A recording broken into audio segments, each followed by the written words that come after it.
What is up, you guys? It is me again, as you can clearly see.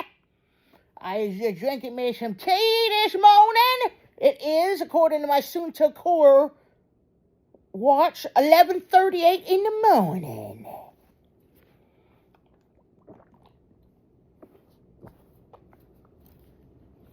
Ah. 11:38 a.m. But I'm going to put on my Luminox giant sea turtle.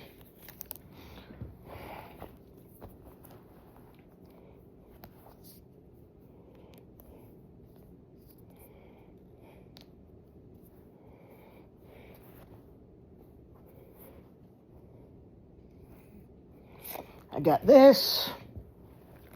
I got this G-Shock.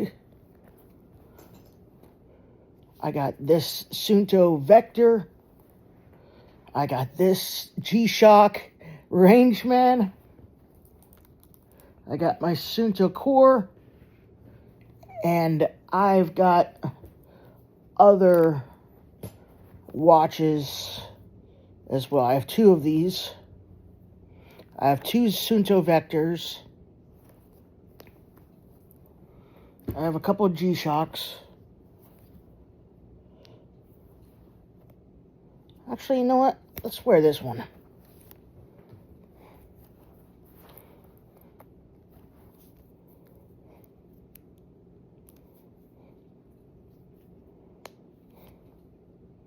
This one's solar powered, meaning it doesn't have a battery in it that you have to replace every couple years. It's got a solar battery that lasts about a decade, and it charges with the sunlight. This is called the Rangeman. It's a $300 watch, but I got this for a steal of a deal last January. No, wait. I'm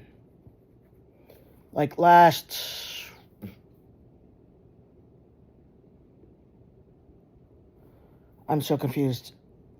Did I have this watch all through last year? It's so weird. I remember wearing this watch to Ichiban in January of last year. So I guess I got it in like August or September, October-ish of 2023. Wow, I didn't know I had this watch for that long. Whew. Yeah, it's a special watch to me. I love it. Love it, love it. But I got it for a steal of a deal. Like $127 instead of like $300. Very awesome. Anyways, it is finished. Daily devotional. Alright, so January 2nd. Romans 2:15. Have you ever heard, or have you ever found yourself writing and rewriting an email? Or do you procrastinate making a phone call? The recipient almost inevitably becomes a proxy for the law because you fear his or her judgment. We put people in this role with alarming ease. Having this sense of law is universal. The Apostle Paul claims that it is written on each person's heart. Even those who don't believe in God tend to struggle with self-recrimination and self-hatred as much as believers. No one is free of guilt, for the law is not subject to believe in it.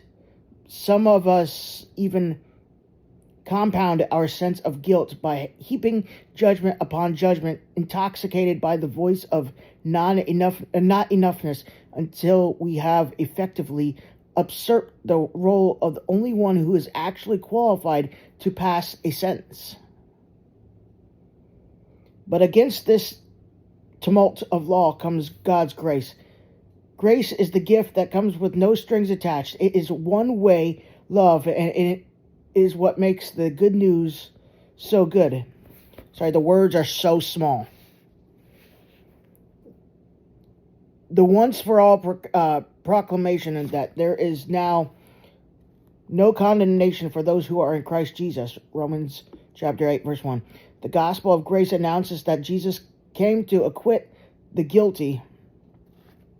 Jesus came to satisfy the deep judgment against us once and for all, so we could be free from God's judgment as well as the judgment of others and ourselves. He came to give rest to our efforts at trying to handle judgment on our own. The gospel declares that our guilt has been atoned for, so we don't need to live under the burden of trying to own the judgment we feel. In Christ, the ultimate demand has been met. The internal voice that says, "Do this and live," gets outshouted by the external voice that says, "It is finished." The grace of God always prevails. When we finally come to the end of ourselves, there it will be. There he will be, just as he will be the next time we come to the end of ourselves, at the time after that, and the time after that.